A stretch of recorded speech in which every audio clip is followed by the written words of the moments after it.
Hello students, myself Professor R.S. Udpudi from BLDS College Jamkandi. Welcome to my e-learning class.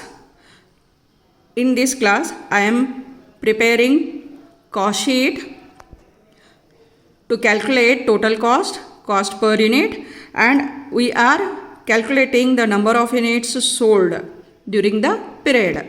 When the opening stock of finished goods is given, number of units produced during the period, and closing stock is given. Okay. Let us go through the problem. The details are given for the Vardhaman Industries Limited. Direct wages and purchases of raw material is there. Both are the components of prime cost. Prime cost ಒಳಗೆ direct wages purchase of materials ಏನು ಮಾಡ್ತೇವಿ ಅಂತಂದ್ರೆ add ಮಾಡಾಕತ್ತೇವಿ. Next wages of foreman ಐತಿ, factory overhead ಒಳಗೆ ಬರಾಕತ್ತೈತಿ. Indirect wages ಐತಿ, factory overhead component ಐತಿ. ಇದು cost of research and experiment ಅಂತ ಐತಿ. ಇದನ್ನು ಏನೈತಿ ಅಂತಂದ್ರೆ ಫ್ಯಾಕ್ಟ್ರಿ ಓವರ್ ಹೆಡ್ ಒಳಗೆ ಬರಾಕತ್ತೈತಿ. ಆಫೀಸ್ ಮ್ಯಾನೇಜರ್ ಸ್ಯಾಲ್ರಿ ಏನೈತಿ ಅಂತಂದ್ರೆ ಅಡ್ಮಿನಿಸ್ಟ್ರೇಟಿವ್ ಓವರ್ ಹೆಡ್ ಐತಲ್ಲೇ. Employee state insurance it is related with employees, so it is return under works overhead or factory overhead. Factory related expenses ಐತಿ ಅಂತ ಹೇಳಿ ಇದನ್ನು factory overhead ಒಳಗೆ ಬರೆಯಾಕತ್ತೇವಿ. Power, fuel and haulage are expenses comes under the factory overhead. Works overhead ಇರೋದ್ರಿಂದ ಇದನ್ನೇನೈತಿ ಅಂತಂದ್ರೆ factory overhead ಕೆಳಗೆ ತೊಗೊಳಕತ್ತೇವಿ. ಡ್ರಾಯಿಂಗ್ ಆಫೀಸ್ ಎಕ್ಸ್ಪೆನ್ಸಸ್ ಏನೈತಿ ಅಂತಂದರೆ it is related with factory overhead. Factory overhead ಕೆಳಗೆ ಬರಾಕತ್ತೈತಿ, so ಇದನ್ನು ಅಲ್ಲೇ ವರ್ಕ್ಸ್ ಓವರ್ ಹೆಡ್ ಕೆಳಗೆ ತೊಗೊಳಕತ್ತೇವಿ. Printing and stationery office related expenses ಐತಿ, ಅಡ್ಮಿನಿಸ್ಟ್ರೇಟಿವ್ ಓವರ್ ಹೆಡ್ ಒಳಗೆ ಬರೆಯಾಕತ್ತೇವಿ. ಕೌಂಟಿಂಗ್ ಹೌಸ್ ಸ್ಯಾಲ್ರಿ ಏನೈತಿ ಅಂತಂದ್ರೆ ಎಕ್ಸ್ಪೆನ್ಸಸ್ ನಾವು ಇದನ್ನು ಅಡ್ಮಿನಿಸ್ಟ್ರೇಟಿವ್ ಓವರ್ ಹೆಡ್ ಒಳಗೆ ಬರೆಯಾಕತ್ತೇವಿ. ಅದರ್ ಮಟೀರಿಯಲ್ಸ್ ಏನೈತಲ್ಲ ಇಂಡೈರೆಕ್ಟ್ ಮಟೀರಿಯಲ್ಸ್ ಇರೋದ್ರಿಂದ ಫ್ಯಾಕ್ಟ್ರಿ ಓವರ್ ಹೆಡ್ ಒಳಗೆ ಬರಾಕತ್ತೈತಿ. Carriage inward is related with purchases of raw material. Purchases of raw material ಜೋಡಿ ಇರೋದ್ರಿಂದ ಇದನ್ನೇನು ಮಾಡ್ತೇವಿ, ಪರ್ಚೇಸಸ್ ಜೋಡಿ ಆ್ಯಡ್ ಮಾಡಾಕತ್ತೇವಿ. ಕ್ಯಾರೇಜ್ ಇನ್ವರ್ಡ್ ಅಂದರೆ ಪ್ರೈಮ್ ಕಾಸ್ಟದ ಕಾಂಪೊನೆಂಟ್ ಐತಿ. Sales is given as 18 lakh. 18 lakh ಅಂತ ಹೇಳಿ ಸೇಲ್ಸ್ ಕೊಟ್ಟಿದ್ದಾರಲ್ಲೇ. ಟೋಟಲ್ ಕಾಸ್ಟ್ ಮತ್ತು ಸೇಲ್ಸ ನೀವು ಡಿಫ್ರೆನ್ಸ್ ತೆಗೆದ್ರಿ ಅಂತಂದ್ರೆ ಪ್ರಾಫಿಟ್ ಬರೋದಿರ್ತೈತಿ. ಯಾವಾಗೂ ಸೇಲ್ಸ್ ಕೊಟ್ಟಾನ ಅಂತಂದ್ರೆ ಪ್ರಾಫಿಟ್ ಕ್ಯಾಲ್ಕುಲೇಟ್ ಮಾಡೋಕೆ ಕೊಟ್ಟಿರ್ತಾನೆ ನಿಮಗೆ. ಆಮೇಲೆ ಪ್ರಾಫಿಟ್ ಕೊಟ್ಟಿದ್ನು ಅಂತಂದ್ರೆ ಸೇಲ್ಸ್ ಕ್ಯಾಲ್ಕುಲೇಟ್ ಮಾಡಿರಿ ಅಂತ ಹೇಳಿ ಹೇಳ್ತಾರಲ್ಲೇ. When sales is given you have to calculate the profit. When the profit is given you have to calculate the sales. Okay. Then the opening stock of raw material, work in progress and finished goods are given. ಇವನೇನೈತಿ ಅಂತಂದ್ರೆ respective category ಒಳಗೆ element ಒಳಗೆ add ಮಾಡ್ಕೊತ ಹೋಗ್ತೇವೆ. Opening stock ಹೆಂಗೆ ನಾವು ಗುರ್ತಾ ಹಿಡಿತೇವಿ, 1st January 2012 ಅಂತ ಹೇಳ್ಕೊಟ್ಟ ನಾವಲ್ಲೇ. Okay. ಅದು ಯಾವಾಗ ಜನವರಿ ವರ್ಷದ ಪ್ರಾರಂಭಕ್ಕೈತಿ ಅದು ಓಪನಿಂಗ್ ಸ್ಟಾಕ್ ಐತಿ. ವರ್ಷದ ಕೊನೆಗೆ 31st December ಅಂತಂದ್ರೆ ವರ್ಷದ ಕೊನೆಗಿರ್ತೈತಿ. So it is closing stock. ಈ ಬ್ಯಾಲೆನ್ಸಸ್ ಏನದಾವ ಓಪನಿಂಗ್ ಸ್ಟಾಕದ್ದು ಅದಾವ, ಈ ಬ್ಯಾಲೆನ್ಸಸ್ ಏನದಾವ ಕ್ಲೋಸಿಂಗ್ ಸ್ಟಾಕದ್ದು ಅದಾವ. ರಾ ಮಟೀರಿಯಲ್ ಏನೈತಿ ಅಂತಂದ್ರೆ ಮಟೀರಿಯಲ್ ಪರ್ಚೇಜಕ್ಕೆ ಆ್ಯಡ್ ಆಗಾಕತ್ತೈತಿ. Okay. Opening stock of raw material add ಆಗಾಕತ್ತೈತಿ ಪರ್ಚೇಜಸ್ ಜೋಡಿ. Closing stock of raw material deduct ಆಗಾಕತ್ತೈತಿ ಅದರೊಳಗೆ. ವರ್ಕ್ ಇನ್ ಪ್ರೋಗ್ರೆಸ್ ಏನೈತಿ ಅಂತಂದ್ರೆ ವರ್ಕ್ಸ್ ಕಾಸ್ಟ್ಗೆ ಆ್ಯಡ್ ಆಗ್ತೈತಿ ಓಪನಿಂಗ್ ಸ್ಟಾಕ್. ಆಮೇಲೆ ಕ್ಲೋಸಿಂಗ್ ಸ್ಟಾಕ್ ಏನಾಗ್ತೈತಿ ಅಂತಂದ್ರೆ ವರ್ಕ್ ಕಾಸ್ಟ್ದೊಳಗೆ ಡಿಡಕ್ಟ್ ಆಗ್ತೈತಿ. ಆಮೇಲೆ ಫಿನಿಶ್ಡ್ ಗೂಡ್ಸ್ ಏನೈತಿ ಅಂತಂದ್ರೆ opening stock of finished goods ಏನೈತಿ ಅಂತಂದ್ರೆ added to the cost of production and closing stock of finished goods is deducted from the cost of production. Here the number of units are given for both the finished goods. Opening ಸ್ಟಾಕದ್ದು finished goods ಕೊಟ್ಟಾರ, closing ಸ್ಟಾಕದ್ದು finished goods ಕೊಟ್ಟಾರ. ಇಲ್ಲೇ ಏನೈತಿ ಅಂತಂದ್ರೆ amount ಕೊಟ್ಟಿಲ್ಲ. That means you have to calculate it. Okay. ಇದನ್ನು ನಾವು ಕ್ಯಾಲ್ಕುಲೇಟ್ ಮಾಡಬೇಕೈತಿ. ಕಾಸ್ಟ್ ಶೀಟ್ ಪ್ರಿಪೇರ್ ಮಾಡ್ತಿರ್ತೀವಲ್ಲ ಅಟ್ ದಟ್ ಟೈಮ್ ಅದನ್ನು ಎಕ್ಸ್ಪ್ಲನೇಷನ್ ಕೊಡ್ತೇನೆ ನಾ ಎಷ್ಟು ಬರ್ತೈತೆ ಅಮೌಂಟ್ ಅನ್ನೋದನ್ನು ಪರ್ ಯೂನಿಟ್ ಕ್ಯಾಲ್ಕುಲೇಟ್ ಮಾಡಾಕತ್ತೇವೆ ನಾವಲ್ಲೇ. Because of this reason only. ನಿಮಗೆ ಕೊಟ್ಟಿರಲಿಲ್ಲ ಅಂದರೂ ಸುದೇಕ ಇದು ಒಂದು ಇಂಡಿಕೇಶನ್ ಸಾಕೈತಿ ನಿಮಗೆ. ಯಾವಾಗ ಫಿನಿಶ್ ಪ್ರಾಡಕ್ಟದ್ದು ವ್ಯಾಲ್ಯೂ ಕೊಟ್ಟಿರಂಗಿಲ್ಲಲ್ಲ ಕಾಸ್ಟ್ ಶೀಟ್ ಒಳಗೆ ನೀವು ಕಾಸ್ಟ್ ಪರ್ ಯೂನಿಟ್ ಕ್ಯಾಲ್ಕುಲೇಟ್ ಮಾಡಬೇಕಾಗ್ತತಿ. Okay. Income tax and donation are given. Purely financial charges ಅದಾವ. So these are not return in cost sheet. Cost sheet ಒಳಗೆ ನಾವು ಬರೆಯಾಕತ್ತಿಲ್ಲ. So ignore income tax and donation while preparing cost sheet. Okay. Further information is given. Selling and distribution expenses are to be charged at rupees per unit. ₹1 ಏನೈತಿ ಅಂತಂದ್ರೆ per ಯೂನಿಟ್ದಂಗೆ selling and distribution expenses ಐತಿ ಅಂಥೇಳಿ ಹೇಳಾಕತ್ತಾರ. So number of units produce ಏನೈತಲ್ಲ ಅದಕ್ಕೆ ಇದನ್ನು charge ಮಾಡ್ತೇವೆ.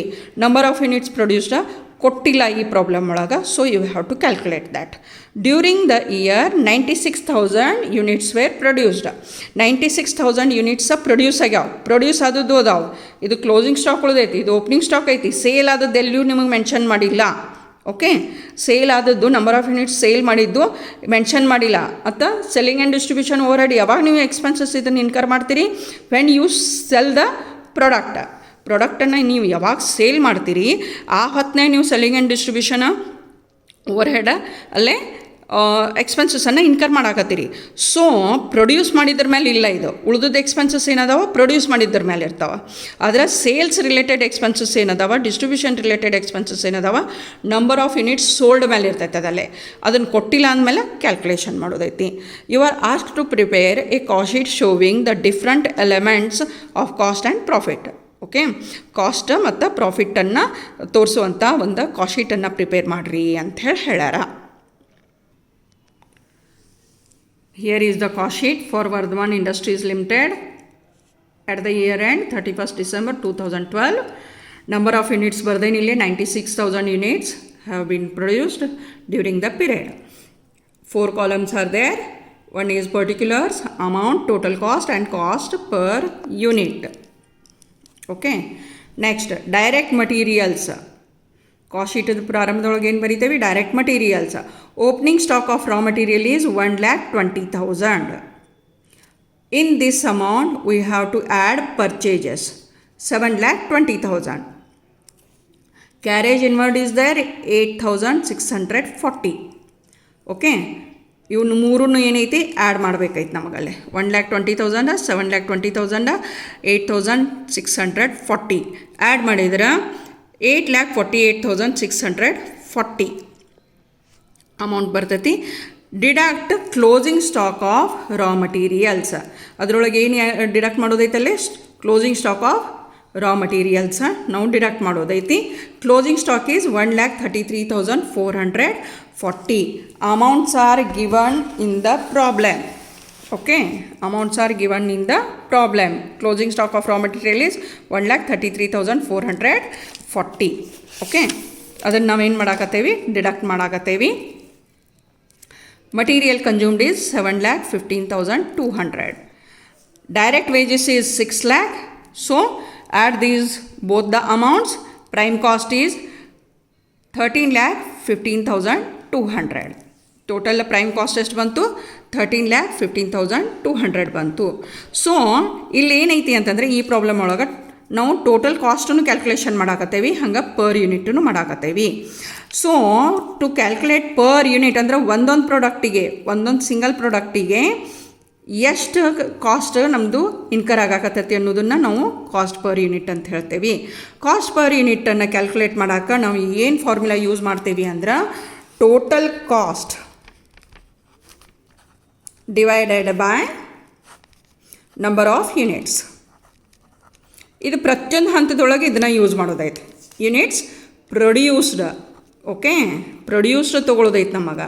ನಂಬರ್ ಆಫ್ ಯೂನಿಟ್ಸ್ ಪ್ರೊಡ್ಯೂಸ್ಡ್ ಎಷ್ಟು ಅದಾವ? ಈಗ 96,000 ಅದಾವೆ. ಓಕೆ, 96,000 ಅದಾವೆ ನಂಬರ್ ಆಫ್ ಯೂನಿಟ್ಸ್ ಪ್ರೊಡ್ಯೂಸ್ಡ್. ಈಗ ನಮಗೇನು ಕ್ಯಾಲ್ಕುಲೇಷನ್ ಮಾಡೋದೈತಿ? ಪ್ರೈಮ್ ಕಾಸ್ಟ್ ಕ್ಯಾಲ್ಕುಲೇಷನ್ ಮಾಡೋದೈತಿ. ಪ್ರೈಮ್ ಕಾಸ್ಟ್ ಟೋಟಲ್ ಕಾಸ್ಟ್ ಎಷ್ಟೈತಿ? 13,15,200 ಐತಿ. Divided by number of units produced ಎಷ್ಟೈತಿ?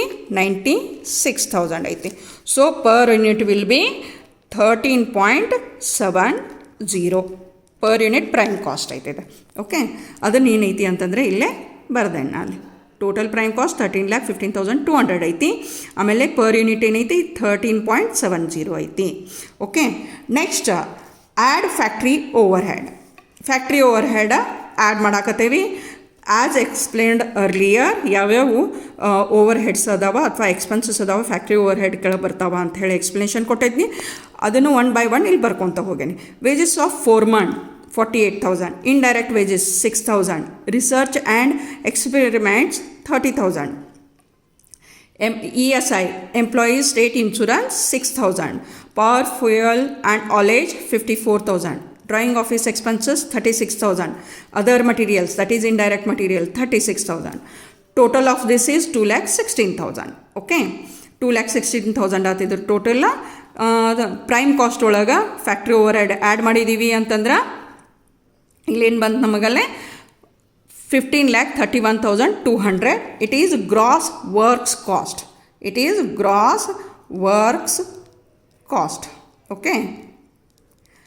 ಇದರೊಳಗೆ ಏನು ಮಾಡ್ತೀವಿ ಅಂತಂದ್ರೆ add opening work in progress. Opening work in progress ಎಷ್ಟು ಕೊಟ್ಟಾರಲ್ಲೇ 28,800 ಕೊಟ್ಟಾರ. ಆ್ಯಡ್ ಮಾಡಿದ್ಮೇಲೆ 15,60,000 ಅಮೌಂಟ್ ಬಂದೈತಿ. Deduct closing stock of work in progress 96,000. So works cost is 14,64,000. Okay, works cost ಎಷ್ಟು ಬಂದೈತಿ 14,64,000. ಗ್ರಾಸ್ ವರ್ಕ್ಸ್ ಕಾಸ್ಟ್ ಒಳಗೆ opening work in progress add ಮಾಡಿದ್ದೀವಿ, ಕ್ಲೋಸಿಂಗ್ಸ್ work in progress ಏನು ಮಾಡಿದ್ದೀವಿ ಡಿಡಕ್ಟ್ ಮಾಡಿದ್ದೀವಿ. ಆವಾಗ ವರ್ಕ್ಸ್ ಕಾಸ್ಟ್ ಎಷ್ಟು ಬಂತು 14,64,000 ಬಂತು. ಇಲ್ಲಿ ಮತ್ತೇನೈತಿ ಅಂತಂದ್ರೆ ಇಲ್ಲೇನು ಹೋಲ್ ಅಮೌಂಟ್ ಅದಾವಲ್ಲ ಅವನ್ನಷ್ಟು ನೀವೇನು ಮಾಡಿರಿ ಪರ್ ಯೂನಿಟ್ ಕ್ಯಾಲ್ಕುಲೇಟ್ ಮಾಡಿರಿ. ಇವ್ನು ಇಂಡಿವಿಜುವಲ್ ಅಮೌಂಟ್ಸನ್ನು ಕ್ಯಾಲ್ಕುಲೇಟ್ ಮಾಡ್ಕೊತ ಕುಂದ್ರಂಗಿಲ್ಲ. ಇವೇನು ಹೋಲ್ ಅಮೌಂಟ್ ಟೋಟಲ್ ಬಂದಿರ್ತೈತಲ್ಲ ಅದನ್ನು ನಾವೇನು ಮಾಡ್ತೇವೆ ಅಂತಂದ್ರೆ ಪರ್ ಯೂನಿಟ್ ಕ್ಯಾಲ್ಕುಲೇಷನ್ ಮಾಡಾಕತ್ತೇವೆ. Okay, again we have to take the total work cost divided by number of units produced. Okay, total work cost is 14,64,000. Okay, divided by 96,000. ಇದು per unit ಎಷ್ಟು ಬರ್ತೈತಲ್ಲಿ 15 ರೂಪಾಯಿ 25 ಪೈಸೆ. Okay, works cost per unit ಅಂತ ಹೇಳಿ ಬರ್ತೈತಿ ಇದು. Okay, ಹಿಂಗೆ calculation ಮಾಡಿದ್ದೈತಿ. ಇಲ್ಲೇ 15.25 is the per unit works cost. Okay, in this works cost we have to add office overheads. Office manager's salary 72,000, printing and stationery 12,000, counting house salary is 12,000. Total of this is 96,000. Total ಏನೈತಿ 96,000 ಐತಿ. ಇದ್ರದ್ದು per unit calculate ಮಾಡೋದು necessity ಇಲ್ಲ. ಒಮ್ಮೆ ನಾವು ಏನು ಮಾಡ್ತೇವೆ ಅಂತಂದ್ರೆ ಕಾಸ್ಟ್ ಆಫ್ ಪ್ರೊಡಕ್ಷನ್ ಏನೈತಲ್ಲ ಅದರದನ್ನು ಪರ್ ಯೂನಿಟ್ ಕ್ಯಾಲ್ಕುಲೇಷನ್ ಮಾಡಾಕತ್ತೇವೆ. So cost of production is 15,60,000. Per unit calculation ಮಾಡೋದೈತಿ ಆಗಳಿಗತ್ತೇನ ಹೆಂಗೆ total cost is divided by number of units produced. Total cost ಎಷ್ಟೈತಿ 15,60,000 ಐತಿ. Okay, number of units produced ಎಷ್ಟು ಅದಾವ 96,000 ಅದಾವ. ಸೊ 15,60,000 ಡಿವೈಡೆಡ್ ಬೈ 96,000 ಎಷ್ಟು ಬರ್ತೈತಲ್ಲೇ ಇಟ್ ಗಿವ್ 16.25 ಪರ್ ಯೂನಿಟ್ ಏನೈತಿ 16.25 ಬರ್ತೈತಿ. ನೆಕ್ಸ್ಟ್ ಈ ಕಾಸ್ಟ್ ಆಫ್ ಪ್ರೊಡಕ್ಷನ್ ಒಳಗೆ opening stock of finished goods add ಮಾಡೋದೈತಿ. ಇಲ್ಲೇನೈತಿ 6,000 ಯೂನಿಟ್ಸನ್ನು ಇಲ್ಲೇ ಬರೆಯಾಕತ್ತೇವೆ. ನಮಗೆ ವ್ಯಾಲ್ಯೂ ತೊಗೊಳೋದೈತಿ, ಟೋಟಲ್ ಕಾಸ್ಟ್ ತೊಗೊಳೋದೈತಿ. It is 97,500. Total is 16,57,500. In this we have to deduct closing stock of finished goods. Okay, closing stock of finished goods ಅಂತ ಹೇಳಾಕತ್ತೇವೆ ನಾವಲ್ಲಿ. Okay, this closing stock of finished goods amount ನಿಮಗೆ ಕೊಟ್ಟಿದ್ದು ಇರಲಿಲ್ಲ, problem ಒಳಗೆ ಕೊಟ್ಟದ್ದು ಇರಲಿಲ್ಲ ಇದು. ಓಕೆ, ಈ 12,000 ಯೂನಿಟ್ಸ್ ಏನದಾವಲ್ಲ finish stock, these should be valued at cost of production per unit. Okay, cost of production per unit. Cost of production per unit ಎಷ್ಟೈತಿ 16.25. ದಿಸ್ ಇದೈತಿ cost of production per unit ಎಷ್ಟೈತಿ 16.25 ಐತಿ. ಈ 12,000 ಏನೈತಲ್ಲ that should be valued at 16.25. So 12,000 into 16.25 ಐತಿ. Amount ಎಷ್ಟು ಆಯ್ತು ಅಲ್ಲಿ 1,95,000 ಆಯ್ತು. ಓಕೆ, ಟೋಟಲ್ ಇಟ್ 14,62,500 ಬಂತು. This is called as cost of goods sold. Per unit ಏನೈತಲ್ಲ ಇದನ್ನು ಕ್ಯಾರಿ ಫಾರ್ವರ್ಡ್ ಮಾಡೋದೈತಿ. ಪರ್ ಯೂನಿಟ್ ಇಲ್ಲಿ ಕ್ಯಾಲ್ಕುಲೇಷನ್ ಮಾಡಬೇಡ್ರಿ. ಓಕೆ, ಇದೇನು ಪರ್ ಯೂನಿಟ್ ವ್ಯಾಲ್ಯೂ ಐತಲ್ಲ ಇದನ್ನು ಕ್ಯಾರಿ ಫಾರ್ವರ್ಡ್ ಮಾಡೋದೈತಿ. 16.25 ಐತದಲ್ಲೇ. Okay, next selling and distribution overhead. Selling and distribution overhead ಎಷ್ಟು ಹೇಳ್ಯಾರ ಅವರು 1 ರೂಪಾಯಿ ಪರ್ ಯೂನಿಟ್ ಅಂತ ಹೇಳ್ಯಾರ. ಸೋಲ್ಡ್ 1 ರೂಪಾಯಿ ಪರ್ ಯೂನಿಟ್ ಸೋಲ್ಡ್ ಅಂತ ಹೇಳ್ಯಾರ. So number of units sold ಎಷ್ಟು ಅದಾವಿಲ್ಲ. So we have to calculate number of units sold. Here number of units, calculation of number of units sold. Opening stock of finished goods ತೊಗೊಳೋದೈತಿ 6,000 units ಅದಾವೆ. Opening stock of finished goods 6000 ಅದಾವೆ. ಅದ್ರೊಳಗೆ number of units produced add ಮಾಡೋದೈತಿ. Add number of units produced 96,000. Total ನಮ್ಮಲ್ಲಿ ಇದ್ದಂತಹ goods finished goods ಎಷ್ಟು ಅದಾವ? 1,02,000 ಅದಾವೆ. ಟೋಟಲ್ ಎಷ್ಟು ಅದಾವೆ? 1,02,000 ಅದಾವೆ ನಮ್ಮಂತೆ ಗೂಡ್ಸ್. ಅದ್ರೊಳಗೆ ಕ್ಲೋಸಿಂಗ್ ಸ್ಟಾಕ್ ಉಳ್ದೈತೆ ನಮಗೆ, ಹೌದಾ? ಕೆಲವೊಂದಿಷ್ಟು ಮಾರಾಟ ಮಾಡಿ ಉಳ್ದೈತಿ. ಉಳಿದದ್ದು ಎಷ್ಟು ಅದಾವು? 12,000 ಯೂನಿಟ್ಸ್ ಉಳ್ದಾವೆ. ಅಂದರೆ ಟೋಟಲ್ 1,02,000 ಒಳಗೆ 12,000 ಉಳ್ದಾವ. ಉಳಿದದ್ದು ಏನದು ಹಂಗಾದ್ರೆ? ಮಾರಾಟ ಮಾಡಿದ್ದು, ಸೇಲ್ ಮಾಡಿದ್ದು ಎಷ್ಟೈತಿ? 90,000 units. Number of units sold ಎಷ್ಟೈತಿ ಇಲ್ಲೇ? 90,000 ಯೂನಿಟ್ಸ್ ಅಂತ ಹೇಳಿ ಹೇಳ್ತೇವೆ ನಾವು. ಓಕೆ, ಇದನ್ನು ಕ್ಯಾಲ್ಕುಲೇಷನ್ ಏನಾಯ್ತು? ನಮ್ಮಂತಕ್ಕೆ ಇದ್ದದ್ದು ಎಷ್ಟು ಅದಾವೆ? ಮೊದಲು ಇದ್ದದ್ದು 6,000 ಅದಾವೆ. ಈ ಸಲ ಪ್ರೊಡ್ಯೂಸ್ ಮಾಡಿದ್ದು 96,000 ಅದಾವೆ. ಟೋಟಲ್ 1,02,000 ಯೂನಿಟ್ಸ್ ಇದ್ದು ನಮ್ಮಂತಕ್ಕೆ. ಆಮೇಲೆ ಈ ವರ್ಷದ ಕೊನೆಗೆ ಉಳಿದು ಎಷ್ಟು? 12,000 ಉಳಿದು ಅಂದ್ರೆ ಮಾರಾಟ ಎಷ್ಟು ಅದು? 90,000 ಅದು. ಓಕೆ, ಈ 90,000 ಏನೈತಿ, ಎಷ್ಟು ಮಾರಾಟ ಮಾಡಿರಿ ಪ್ರತಿ ಯೂನಿಟಿಗೆ ₹1 ನೀವೇನು ಮಾಡಿರಿ ಅಂತಂದ್ರೆ ಖರ್ಚು ಮಾಡಿರಿ, selling and distribution overhead ಅಂಥೇಳಿ. ಅಮೌಂಟ್ ಎಷ್ಟು ಆಕತ್ತಿಲ್ಲಿ? 90,000. Okay, selling and distribution overhead 90,000 units into ₹1 90,000. ಇಲ್ಲಿ ಪರ್ ಯೂನಿಟ್ ನಾವು ಆಲ್ರೆಡಿ ಕ್ಯಾಲ್ಕುಲೇಟ್ ಮಾಡಿದ್ದೈತೆ. ₹1 ಆ್ಯಡ್ ಇಟ್ 16.25 ಆ್ಯಡ್ ಮಾಡಿರಿ. ಇಲ್ಲಿ ಬಂತೆಷ್ಟು? 17.25 ಬಂತು. ಟೋಟಲ್ ಕಾಸ್ಟ್ ಆಫ್ ಸೇಲ್ಸ್ ಎಷ್ಟೈತಿ? 15,52,500 ಬಂತಲ್ಲೇ. ಓಕೆ, ಇನ್ನೇನೈತಿ? ಯಾವುದೂ ಎಕ್ಸ್ಪೆನ್ಸಸ್ ಆ್ಯಡ್ ಮಾಡೋದಿಲ್ಲ. No other expenses are there to add. So sales is 18 lakh ಕೊಟ್ಟದ್ದೈತಿ. ಸೇಲ್ಸ್ ಈಸ್ 18 lakh ಕೊಟ್ಟದ್ದೈತಿ. ಪರ್ ಯೂನಿಟ್ ಎಷ್ಟು ಬರ್ತೈತಲ್ಲೇ? 20 ಬರ್ತೈತಿ. ಯಾಕಂದರೆ ಈಗ 18 lakh ಡಿವೈಡೆಡ್ ಬೈ 90,000 ಮಾಡ್ತೇವೆ ನಾವು ಅಲ್ಲೇ. ಓಕೆ, ಪರ್ ಯೂನಿಟ್ ಏನು ಮಾಡ್ತೇವೆ? 18 lakh ಡಿವೈಡೆಡ್ ಬೈ 90,000 ಮಾಡ್ತೇವೆ. ಆ ಹೊತ್ತಿನಾಗ ಇದು ಎಷ್ಟು ಬರ್ತೈತಿ? ₹20 ಪರ್ ಯೂನಿಟ್ ಸೆಲ್ಲಿಂಗ್ ಪ್ರೈಸ್ ಬರಾಗತ್ತೈತಿ. ಡಿಫ್ರೆನ್ಸ್ ಅಮೌಂಟ್ ಏನೈತಿ? ಪ್ರಾಫಿಟ್ ಐತಿ ನಿಮ್ದು. ಓಕೆ, ಟೋಟಲ್ ಪ್ರಾಫಿಟ್ ಎಷ್ಟೈತಿ? 2,47,500 ಐತಿ. ಪರ್ ಯೂನಿಟ್ 2.75 ಐತಿ. Okay, it is the way of preparing the cost sheet. Hope you understood my solving the method of cost sheet. Please like, share and subscribe my YouTube channel for further update. Thank you.